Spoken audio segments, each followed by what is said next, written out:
जय माता दी। 5वां अध्याय। इंद्र आदि देवताओं के तेज से देवी की उत्पत्ति और महिषासुर की सेना का वध। महर्षि मेघा ने कहा, पूर्व काल में शुंभ निशुंभ नामक 2 असुरों ने अपने बल के मद से इंद्र का त्रिलोक का राज्य और यज्ञों के भाग छीन लिए। वे दोनों इस प्रकार सूर्य, चंद्रमा, धर्मराज और वरुण के अधिकार भी छीनकर स्वयं ही उनका उपयोग करने लगे। वायु और अग्नि का कार्य भी वही करने लगे। इसके पश्चात उन्होंने जिन देवताओं का राज्य छीना था उनको अपने अपने स्थान से निकाल दिया।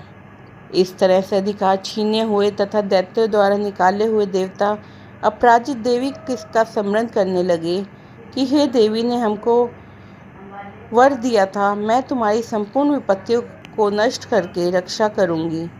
ऐसा विचार कर सब देवता हिमालय पर गए और भगवती विष्णु माया की स्तुति करने लगे। देवताओं ने कहा, देवी को हमारा नमस्कार है, महादेवी शिवा को नमस्कार है, प्रकृति और भद्रा को नमस्कार है। हम लोग धात्री, नित्या और गौरी को नमस्कार करते हैं। ज्योत्स्नामयी, चंद्र रूपनी व सुख स्वरूपा देवी को निरंतर नमस्कार है। शरणागतों का कल्याण करने वाली रिद्धि और सिद्धि रूपा देवी को हम बारंबार नमस्कार करते हैं। नैगता देवी, राजाओं की लक्ष्मी तथा स्वरानी को नमस्कार करते हैं। दुर्गा को दुर्गम कष्टों से पार करने वाली दुर्गपारा को सारा सर्वकारिणी, ख्याति कृष्ण तथा धूम्र देवी को सदैव नमस्कार करते हैं। अत्यंत सौम्य तथा अत्यंत रौद्र रूपा को हम नमस्कार करते हैं।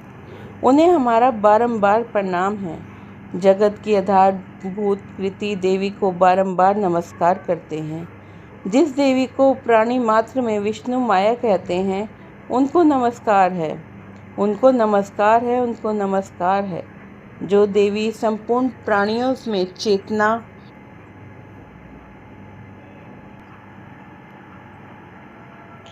कहलाती है उनको नमस्कार है, उनको नमस्कार है।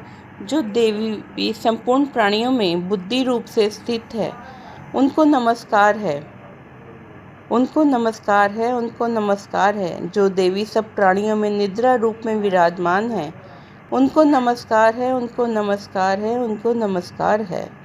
जो देवी संपूर्ण प्राणियों में शुद्धा रूप में विराजमान है उनको नमस्कार है, उनको नमस्कार है, उनको नमस्कार है। जो देवी संपूर्ण प्राणियों में छाया रूप में स्थित है उनको नमस्कार है, उनको नमस्कार है, उनको नमस्कार है। जो देवी संपूर्ण प्राणियों में शक्ति रूप में स्थित है उनको नमस्कार है, उनको नमस्कार है, उनको नमस्कार है। जो देवी प्राणियों में तृष्णा रूप में से स्थित है उनको नमस्कार है, उनको नमस्कार है, उनको नमस्कार है। जो देवी सब प्राणियों में क्षमा रूप में स्थित है उनको नमस्कार है, उनको नमस्कार है, उनको नमस्कार है। जो देवी सब प्राणियों में जाति रूप में स्थित है उनको नमस्कार है, उनको नमस्कार है, उनको नमस्कार है। जो देवी सब प्राणियों में लज्जा रूप में स्थित है उनको नमस्कार है, उनको नमस्कार है, उनको नमस्कार है।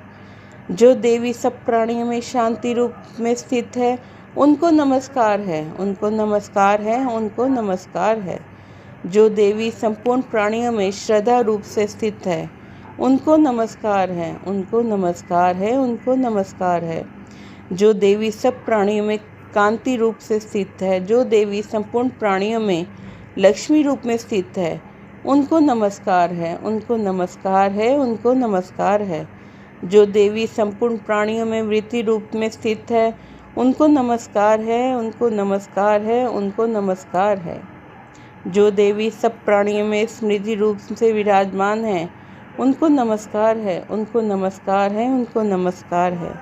जो देवी सब प्राणियों में दया रूप में स्थित है उनको नमस्कार है, उनको नमस्कार है, उनको नमस्कार है। जो देवी सब प्राणियों में सृष्टि रूप में स्थित है उनको नमस्कार है, उनको नमस्कार है, उनको नमस्कार है। जो देवी संपूर्ण प्राणियों में मात्र रूप में स्थित है उनको नमस्कार है, उनको नमस्कार है, उनको नमस्कार है। जो देवी संपूर्ण प्राणियों में भ्रांति रूप में स्थित है, उनको नमस्कार है, उनको नमस्कार है, उनको नमस्कार है। जो देवी संपूर्ण प्राणियों में नित्य व्याप्त रहती हैं, उनको नमस्कार है। जो देवी चैतन्य रूप से इस संपूर्ण संसार में व्याप्त करके स्थित हैं, उनको नमस्कार है, उनको नमस्कार है, उनको नमस्कार है। पूर्व काल में देवताओं ने अपने अभीष्ट फल पाने के लिए जिनकी स्तुति की थी और देवराज इंद्र ने बहुत दिनों तक जिनका पूजन किया था, वे ईश्वरी हमारा कल्याण और मंगल करे तथा सारी विपत्तियों को नष्ट करे। असुरों के सताए हुए हम संपूर्ण देवता उन परमेश्वरी को इस समय नमस्कार करते हैं तथा जो भक्ति पूर्वक स्मरण की जाने पर तुरंत ही सब विपत्तियों को नष्ट कर देती है। वे जगदम्बिके इस समय भी हमारा मंगल करके हमारी समस्त विपत्तियों को दूर करें। महर्षि मेघा ने कहा, हे राजन, जिस प्रकार जब देवता स्तुति कर रहे थे तो उसी समय पार्वती देवी गंगा में स्नान करने के लिए आई। तब उनके शरीर से प्रकट होकर शिवा देवी बोली, शुंभ दैत्यों के द्वारा स्वर्ग से निकाले गए हुए हो और निशुंभ से हारे हुए ये देवता मेरी ही स्तुति कर रहे हैं। पार्वती के शरीर से अंबिका निकली थी, इसके लिए संपूर्ण लोक में कहते हैं कौशिकी के प्रकट होने के पश्चात पार्वती देवी के शरीर का रंग काला हो गया और वह हिमालय पर रहने वाली कालिका देवी के नाम से प्रसिद्ध हुई। और फिर शुंभ और निशुंभ के दूत चंडमुंड आए वहाँ और उन्होंने परम मनोहर रूप वाली अंबिका देवी को देखा। वे शुंभ के पास जाकर बोले, महाराज, एक अत्यंत सुंदर स्त्री हिमालय को प्रकाशित कर रही है। वैसा रंग रूप हमने आज तक किसी स्त्री में नहीं देखा। असुरेश्वर, आप यह पता लगाएं कि वह कौन है और उसको अपने अधिकार में कर लें। वह स्त्री स्त्रियों में रत्न है। वह अपनी कांति में 10 दिशाओं को प्रकाशित करती हुई वहाँ स्थित है, इसीलिए आपको उसको देखना उचित है। हे प्रभु, तीनों लोकों के हाथी, घोड़े, मणि इत्यादि जितने रत्न हैं, वे सब इस समय आपके घर में शोभायमान हैं। हाथियों में रत्न रूप ऐरावत हाथी और उज्जयश्रवा नामक घोड़ा जो आप इंद्र से ले आए हैं, हास्युक्त रत्न चढ़ित विमान जो कि ब्रह्मा जी के पास था, अब वह भी आपके पास है। और यह महापद नामक खजाना आप कुबेर से लेके आए हो। समुद्र ने आपको सदा खिले हुए फूलों की किरनी नामक माला दी है। वरुण की कंचन की वर्षा करने वाला छत्र आपके पास है। रथों में श्रेष्ठ प्रजापति का रथ भी आपके पास है। हे दैत्येंद्र, मृत्यु से उत्क्रांतिता नामक शक्ति भी आपने छीन ली है और वरुण का पाश भी आपके भ्राता निशुंभ के पास ही है। समुद्र में पैदा होने वाले सब प्रकार के रत्न भी आपके भ्राता के निशुंभ के अधिकार में हैं। जो अग्नि में ना जल सके ऐसा 2 वस्त्र भी अग्निदेव ने आपको दिए हैं। हे दैत्यराज, इस प्रकार सारी रत्न रूपी वस्तुएं आप संग्रह कर चुके हैं, तो फिर ये कल्याणमयी स्त्रियों में रत्न रूप अनुपम स्त्री आप क्यों नहीं अपने अधिकार में करते। महर्षि मेधा बोले, चंडमुंड के यह वचन सुनकर शुंभ ने विचारा कि सुग्रीव को अपना दूत बनाकर देवी के पास भेजा जाए। शुंभ ने सुग्रीव को सब कुछ समझा दिया और कहा कि वहाँ जाकर तुम उसको अच्छी तरह से समझाना और ऐसा उपाय करना जिससे वह प्रसन्न होकर तुरंत मेरे पास चली आए। असुर सुग्रीव पर्वत के उस रमणीय भाग में पहुंचा जहाँ देवी रहती थी। सुग्रीव ने कहा, हे देवी, दैत्यों के राजा शुंभ जो इस समय तीनों लोकों के स्वामी हैं, मैं उनका दूत हूँ और यहाँ आपके पास आया हूँ। संपूर्ण देवता उनकी आज्ञा एक स्वर से मानते हैं। अब जो कुछ उन्होंने संदेश भेजा है वह सुनो। उन्होंने कहा है, इस समय संपूर्ण त्रिलोक मेरे वश में है और संपूर्ण यज्ञों के भाग को अलग अलग मैं ही भोगता हूँ। तीनों लोकों में जितने श्रेष्ठ रत्न हैं वे सब मेरे पास हैं। देवराज इंद्र का वाहन ऐरावत मेरे पास है जो मैंने उससे छीन लिया है। उच्चैश्रवा नामक घोड़ा जो क्षीर सागर का मंथन करने से प्रकट हुआ था, वह देवताओं ने मुझे समर्पित किया है। हे सुंदरी, इसके अतिरिक्त और भी जो रत्नभूषण और पदार्थ देवताओं के पास थे वे सब मेरे पास हैं। हे देवी, मैं तुम्हें संसार की स्त्रियों में रत्न मानता हूँ, क्योंकि रत्नों का उपयोग करने वाला मैं ही हूँ। हे चंचल कटाक्षों वाली सुंदरी, अब मैं यह मैं तुम पर छोड़ता हूँ कि तुम या मेरे भाई पराक्रमी निशुम्भ की सेवा में आ जाओ, यदि तुम मेरा वरण करोगे तो तुम्हें महान ऐश्वर्य की प्राप्ति होगी। अतः तुम अपनी बुद्धि से यह विचार कर मेरे पास चली आओ। महर्षि मेधा बोले, दूत के ऐसा कहने पर संपूर्ण जगत की कल्याण करने वाली भगवती दुर्गा मन ही मन मुस्कुराई और इस प्रकार कहने लगी, हे दूत, तू जो कुछ कह रहा है वह सत्य है और इसमें किंचित मात्र भी झूठ नहीं है। शुंभ इस समय तीनों लोकों का स्वामी है और निशुंभ भी उसकी तरह पराक्रमी है, किंतु इसके संबंध में मैं जो प्रतिज्ञा कर चुकी हूँ उसे मैं कैसे मिथ्या कर सकती हूँ। अतः मैंने जो प्रतिज्ञा की है तू उसे सुन। जो मुझे युद्ध में जीत लेगा और मेरे अभिमान को खंडित करेगा तथा बल में मेरे समान होगा वही मेरा स्वामी होगा। इसलिए शुंभ अथवा पराक्रमी निशुंभ यहाँ आए और युद्ध में जीतकर मुझसे विवाह कर लें। इसमें भला देर की क्या आवश्यकता है। दूत ने कहा, हे देवी, तुम अभिमान में भरी हुई हो, मेरे सामने तुम ऐसी बातें ना करो। इस त्रिलोक में मुझे तो ऐसा कोई दिखाई नहीं देता जो शुंभ और निशुंभ के सामने ठहर सके। हे देवी, जब अन्य देवताओं में से कोई शुंभ और निशुंभ के सामने युद्ध में नहीं ठहर सके तो फिर तुम जैसी स्त्री उसके सामने रणभूमि में कैसे ठहर सकेगी। जिन शुंभ और निशुंभ असुरों के सामने इंद्र आदि देवता नहीं ठहर सके तो फिर तुम अकेली स्त्री उनके सामने कैसे ठहर सकोगी। अतः तुम मेरा कहना मान कर उनके पास चली जाओ, नहीं तो जब वे तुम्हें केश पकड़कर घसीटते हुए ले जाएंगे तो तुम्हारा गौरव नष्ट हो जाएगा। इसीलिए मेरी बात मान लो। देवी ने कहा, जो कुछ तूने कहा ठीक है। शुंभ और निशुंभ बड़े बलवान हैं, लेकिन मैं क्या कर सकती हूँ। मैं बिना विचारे प्रतिज्ञा कर चुकी हूँ, इसलिए तू जा और मैंने जो कहा है वह सब आदर पूर्वक असुर राज से कह देना।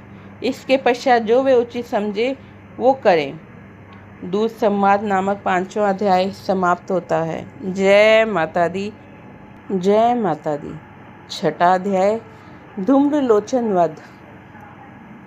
महर्षि मेधा ने कहा, देवियों की बात सुनकर दूत क्रोध से भरा हुआ वहां से दैत्यराज शुंभ के पास पहुंचा और सारा वृतांत उसे कह सुनाया। दूत की बात सुनकर असुरराज के क्रोध का पारावार न रहा और उसने अपने सेनापति धूम्रविलोचन से कहा, धूम्रविलोचन, तुम अपने सेना सहित शीघ्र वहां जाओ और उस दुष्टा के केशों को पकड़कर घसीटते हुए यहाँ ले आओ। यदि उसकी रक्षा के लिए कोई दूसरा खड़ा हो, चाहे वह देवता, यक्ष अथवा गंधर्व ही क्यों न हो, उसको तुम अवश्य मार डालना। महर्षि मेधा ने कहा, शुंभ के इस प्रकार आज्ञा देने पर धूम्रलोचन 60,000 राक्षसों की सेना को साथ लेकर वहां पहुंचा और देवी को देख ललकार कर कहने लगा, अरे तू अभी शुंभ और निशुंभ के पास चल। यदि तू प्रसन्नता पूर्वक मेरे साथ ना चलेगी तो मैं तेरे केशों को पकड़कर घसीटता हुआ तुझे ले चलूँगा। देवी बोली, असुरराज का भेजा हुआ तेरे जैसा बलवान यदि बलपूर्वक मुझे ले जाएगा तो ऐसी दशा में मैं तुम्हारा कर भी क्या सकती हूँ। महर्षि मेधा ने कहा, ऐसा कहने पर धूम्रलोचन उसकी ओर लपका, किंतु देवी ने उसे अपनी हुंकार से ही भस्म कर डाला। यह देखकर सुरसेना क्रुद्ध होकर देवी की ओर बढ़ी, परंतु अंबिका ने उन पर तीखे बाणों की शक्तियाँ और फरसा की वर्षा कर दी। इतने में देवी का वाहन भी अपनी गर्दन के बालों को झटकता हुआ और भयंकर गर्जना करता हुआ असुर सेना पर झपट पड़ा। उसने कई असुर अपने पंजों से, कई अपने जबड़ों से और कई को धरती पर पटक कर अपनी दाढ़ों से घायल करके मार डाला। उसने कई असुरों के पेट अपने नखों से फाड़ डाले और कई असुरों को तो केवल पंजे मार सर धड़ से अलग कर दिया। कई असुरों की भुजाएं और सिर तोड़ डाले और गर्दन के बालों को हिलाते हुए उसने कई असुरों को पकड़कर उनके पेट फाड़कर उनका रक्त पी लिया। इस प्रकार देवी के उस महाबलवान सिंह ने क्षण भर में असुर सेना को समाप्त कर दिया। शुंभ ने जब यह सुना कि देवी ने धूम्रलोचन नामक असुर को मार डाला है और उसके सिंह ने सारी सेना का संहार कर डाला है, तब शुंभ को बड़ा क्रोध आया। उसके क्रोध के मारे होंठ फड़फड़ाने लगे। उसने चंड और मुंड नामक महासुरों को आज्ञा दी, हे चंड, हे मुंड, तुम अपने साथ एक बड़ी सेना लेकर वहाँ जाओ और उस स्त्री के बाल पकड़कर उसे बांधकर तुरंत यहाँ ले आओ। यदि उसको यहाँ लाने में किसी प्रकार का संदेह हो तो अपनी सेना सहित उससे लड़ते हुए उसको मार डालो।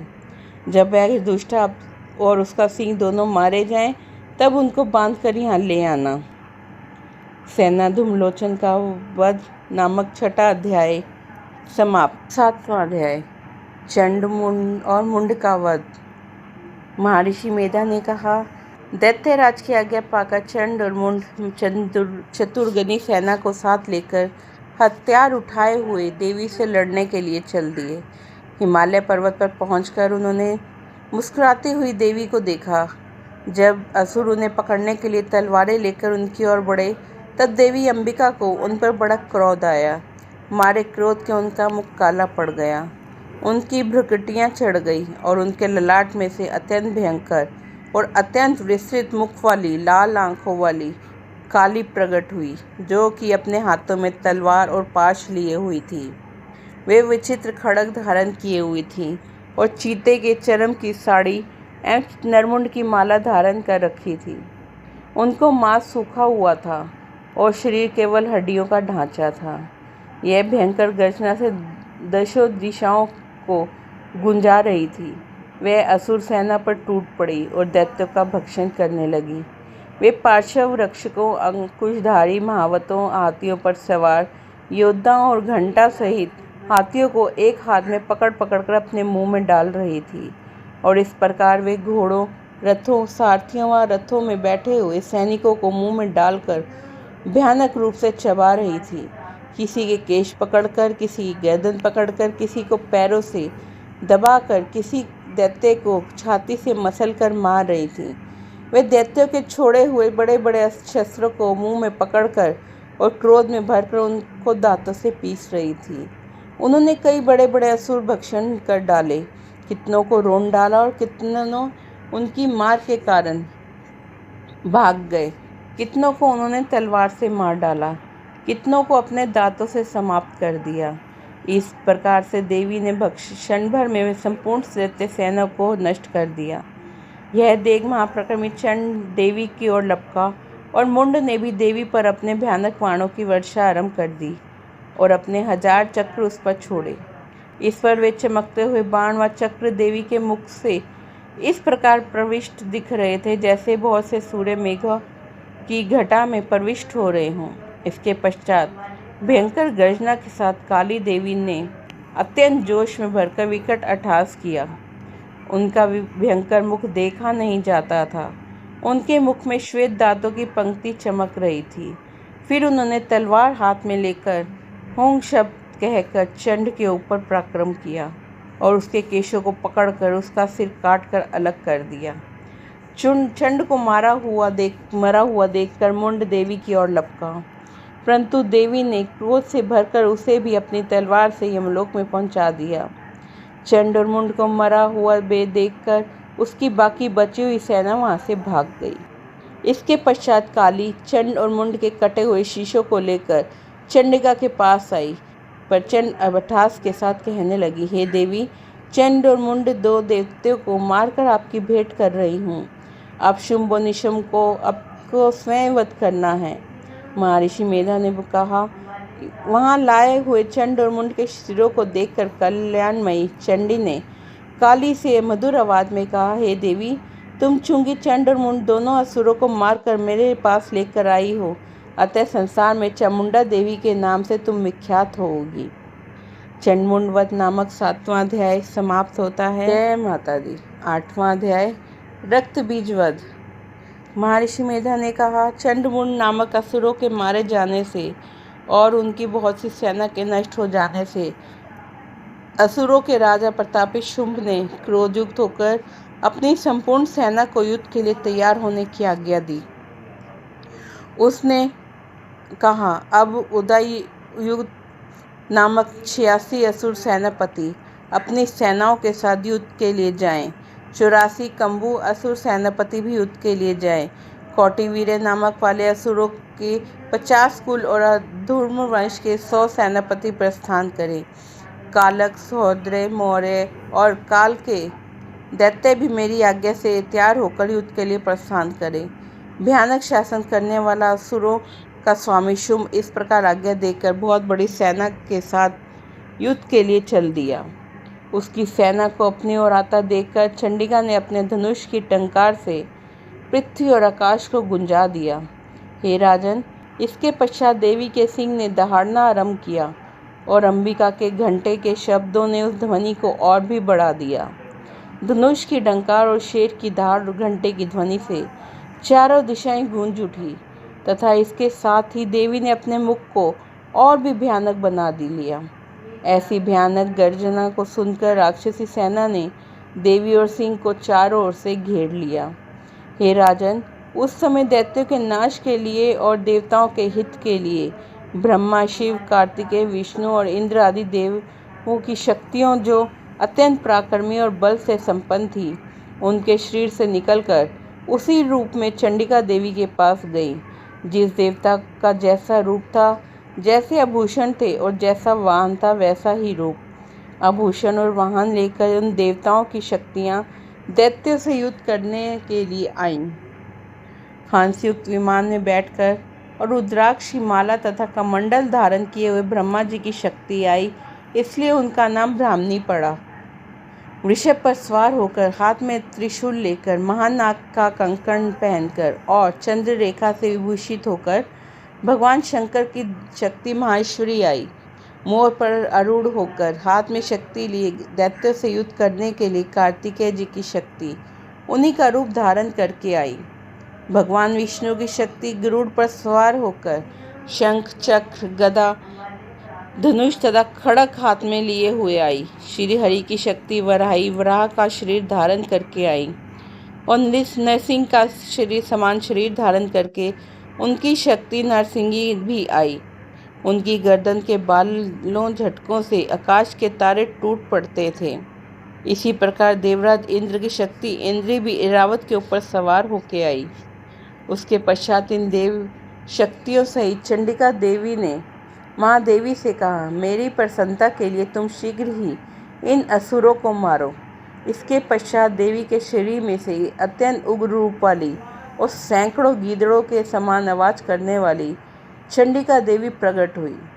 उस अपराजिता देवी में धूमिल जटा वाले भगवान शंकर जी से कहा, हे प्रभु, आप मेरी ओर से शुंभ और निशुंभ के पास दूत बनकर जाइए और उन अत्यंत घमंडी दैत्यों से कहिए और तथा उनके अतिरिक्त और जो भी दैत्य वहाँ युद्ध के लिए उपस्थित हो, उनसे भी कहिए कि जो तुम्हें अपने जीवित रहने की इच्छा हो तो त्रिलोक का राज्य इंद्र को दें। देवताओं को उनका यज्ञ भाग मिलना आरंभ हो जाए और तुम पाताल को लौट जाओ। किंतु यदि बल के पर्व से तुम्हारी लड़ने की इच्छा हो तो फिर आ जाओ। तुम्हारे मांस से मेरी योगिनियाँ तृप्त होंगी, क्योंकि उस देवी ने भगवान शंकर को दूत के कार्य में नियुक्त किया था, इसीलिए वे संसार में शिवदूती के नाम से विख्यात हुई। भगवान शंकर से देवी का संदेश पाकर उन दैत्यों के क्रोध की कोई सीमा ना रही और वह जिस स्थान पर देवी विराजमान थी वहां पहुंचे और उन पर बाणों और शक्तियों की वर्षा करने लगे। देवी ने उनके फेंके हुए बाण, शक्तियां, त्रिशूल और फरसों को अपने बाणों से काट डाला और काली देवी उस देवी के साथ आगे खड़ी होकर शत्रुओं को त्रिशूल से विदान करने लगी और कटवांग जो कुचलने लगी। ब्राह्मणी जिस तरफ दौड़ती थी उसी तरफ अपने कमंडल का जल छिड़क कर दैत्य के बल को नष्ट कर देती थी। इसी प्रकार माहेश्वरी त्रिशूल से, वैष्णवी चक्र से एवं अत्यंत कोपवाली कुमारी शक्ति द्वारा असुरों को मार रही थी। ऐन्द्री के वज्र के प्रहार से सैकड़ों दैत्य रक्त की नदियां बहाते हुए पृथ्वी पर गिरे। वराही ने कितने ही राक्षसों को टुंड प्रहार से मृत्यु के घाट उतार दिया। दाढ़ों के अग्रभाग से कितनों ही राक्षसों की छाती को चीर डाला। चक्र की चोट से कितनों को ही विकीर्ण करके धरती पर पटक दिया। बचे बड़े बड़े राक्षसों को नारसिंह अपने नखों से विदीर्ण करके भक्षण कर रही थी और सिंहनाद से चारों दिशाओं को गुंजाती हुई रणभूमि में विचर रही थी। शिवदूती के प्रचंड अट्टहास से कितने ही दैत्य मूर्छित होकर पृथ्वी पर गिर पड़े और उनके गिरते ही वह उनका भक्षण कर गई। इस तरह क्रोध में भरे हुए मातृगणों द्वारा अनेक प्रकार के उपायों से बड़े बड़े असुरों को मरते हुए देखकर राक्षसी सेना भाग खड़ी हुई। उनको इस प्रकार भागता हुआ देखकर रक्तबीज नामक महापराक्रमी राक्षस क्रोध में भरकर युद्ध के लिए आगे बढ़ा। उसके शरीर से रक्त की बूंद पृथ्वी पर जैसे ही गिरती थी, तुरंत वैसे ही शरीर वाला और वैसा ही बलवान दैत्य पृथ्वी में उत्पन्न हो जाता था। रक्तबीज हाथ में गदा लेकर इंद्री देवी के साथ युद्ध करने लगा। जब इंद्री शक्ति ने उसको अपने वज्र से मारा तो घायल होने के कारण उसका शरीर से बहुत रक्त बहने लगा। उसके प्रत्येक बूंद में उसके समान ही बलवान तथा महापराक्रमी अनेक दैत्य भयंकर रूप से प्रकट हो गए। वे सबके सब रक्तबीज के समान ही बलवान थे। वे भी भयंकर अस्त्र लेकर देवियों के साथ लड़ने लगे। जब इंद्री देवी के वज्र प्रहार से उसके मस्तक पर चोट लगी, रक्त बहने लगा, तो उनसे भी हजारों ही दैत्य उत्पन्न हो गए। वैष्णवी ने चक्र से और इंद्री ने गदा से रक्तबीज को चोट पहुंचाई और वैष्णवी देवी के चक्र से घायल होने पर शरीर से जो रक्त बहा, उससे हजारों महासुरों उत्पन्न हुए, जिनके द्वारा ये संपूर्ण जगत व्याप्त हो गया। कुमारी ने शक्ति से, वराई ने खड़ग से और महेश्वरी देवी ने त्रिशूल से उसको घायल किया। इस प्रकार क्रोध में भरकर उस महादैत्य ने सब मात्र शक्तियों पर अलग अलग गदा से प्रहार किया। माताओं ने शक्ति तथा शूल इत्यादि से उसको जो बार बार घायल किया, उससे सैकड़ों महादैत्य उत्पन्न हुए। इस प्रकार उस रक्तबीज के रुधिर से उत्पन्न हुए असुरों से संपूर्ण जगत व्याप्त हो गया, उसके जिससे देवताओं को भय हुआ। देवताओं को भयभीत देखकर चंडिका ने काली देवी से कहा, हे चामुंडे, अपने मुख को बड़ा करो और मेरे शस्त्र घात से उत्पन्न हुए रक्त बिंदुओं तथा रक्त बिंदुओं से उत्पन्न हुए असुरों को तुम अपने इस मुख में भक्षण करती जाओ। इस प्रकार रक्त बिंदुओं से उत्पन्न हुए महादैत्य को भक्षण किए हुए तुम रणभूमि में विचरो। इस प्रकार रक्त क्षीण होने से यह दैत्य नष्ट हो जाएगा। तुम्हारे भक्षण करने के कारण अन्य दैत्य उत्पन्न नहीं होने होंगे। काली देवी ने इस प्रकार कहकर चंडिका देवी ने रक्तबीज को अपने त्रिशूल से प्रहार किया और काली देवी ने अपने मुख में उसका रक्त ले लिया। तब रक्तबीज ने गदा से चंडिका देवी पर प्रहार किया। प्रहार से चंडिका देवी को तनिक भी कष्ट न हुआ, किंतु रक्तबीज के शरीर से बहुत सा रक्त बहने लगा। इस रक्त को महाकाली ने पीना प्रारंभ किया। चामुंडा देवी ने काली देवी के मुख में उस रक्त से जो असुर उत्पन्न हो, उन असुरों का भक्षण कर लिया और रक्त को पीती गई। तदंतर देवी ने रक्तबीज को बाण, खड़ग और सृष्टि इत्यादि से मार डाला।